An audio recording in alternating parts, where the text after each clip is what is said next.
Look ahead at that hearing, first of all, Congressman. What are you expecting to uncover or get to the bottom of? Well, so there's some important things that have gone unnoticed so far. So we're going to bring in an investigator to give us the breadth of some of the fraud in Minnesota. So we know certain programs. This will go further. Then we'll have Nick Shirley tell us what he found. But we also will bring in someone who runs a legitimate beneficiary of these services, and she'll tell us about how services can't be fully paid for because so much money gets diverted to fraud. And I think that's really critical to understand how big the fraud is and the impact on people who are supposed to be getting those benefits. It has been suggested that the fraud that went to mostly Somali or Somali American perpetrators in this case, the level of fraud is roughly equal to, or maybe even greater than, the entire gross national product of Somalia. Is it that big?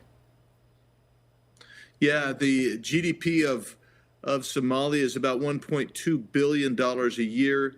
And over a 5-year period, you had over $9 billion is the estimate removed. So you can see that not only is it's probably almost twice as much as the GDP of Somalia. Of course, you have to break it down because only 90% of the fraud is coming from Somalia. So a little under twice as much per year.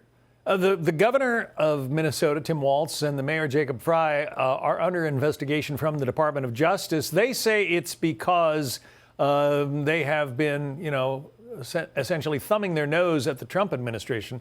But they are also, as you know, under investigation for this fraud. Would you guess that the anti-ICE protests that they are decrying in Minnesota are part of a strategy to, deflect from this fraud investigation?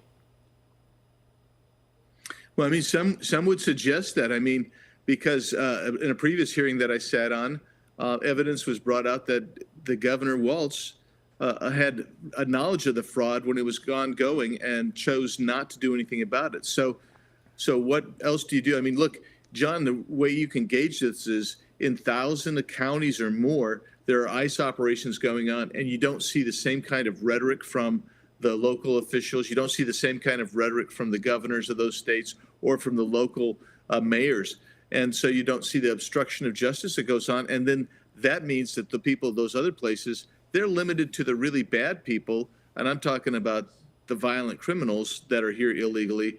Those are the ones who are getting arrested. So it can go smoothly, but Governor Walz is kind of and Mayor Fry have put their finger in the eye of the feds and said, you're not going to do that here. And they've encouraged, in my opinion, obstruction. Very quickly, I want to play something from your fellow member of Congress, Pramila Jayapal, and get your reaction after this. We are seeing horrifying videos of ICE agents battering down people's doors without a warrant, racially profiling people on the street, busting in car windows and trying to intimidate and suppress the First Amendment rights to peacefully protest. And most visible and clear to the entire nation. What would you say regarding that to the Congresswoman from Washington State? Well, I would say, first of all, I haven't seen evidence that they're making operations without warrants and probable cause or reasonable suspicion. What I have seen is people that are getting in the way and obstructing the operations. And those people deserve to be arrested for sure, as do those who are in this country illegally. If Minnesota would simply cooperate with ICE, turn these individuals over that there's a hold on at the jails and at the police stations, you wouldn't even be seeing the ICE in the neighborhoods. That's a fact. And I would just tell you this. If you really want to get a feel for it, she should just step out and see what ICE goes through with people as she foments and others foment the violence against ICE. Yeah, a federal judge issued a ruling that says, the ICE agents cannot use tear gas, for instance, against peaceful protesters. Well, Greg Bovino, the Border Patrol agent chief, says they don't use tear gas on peaceful protesters. Listen. We're going to continue to use that minimum amount of force necessary to accomplish our mission, and we never did use tear gas or any other less lethal munitions against peaceful protesters. We support the First Amendment. We always support the First Amendment, but when they cross the line and they're violent, we will use those less lethal munitions because it keeps them safe, it keeps our officers safe, and it keeps the public safe.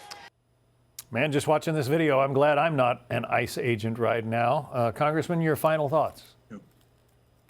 Yeah, he's exactly right. And also, none of my Democrat friends bothered to mention that the Minneapolis Police Department stands down when violence is coming at the ICE officers. These are brave federal officers. They need protection. And you know what? They need support. They don't need antagonism and people trying to gin up rhetoric. Congressman Andy Biggs, Republican of Arizona, thanks very much for coming on. Thanks, John. Appreciate it.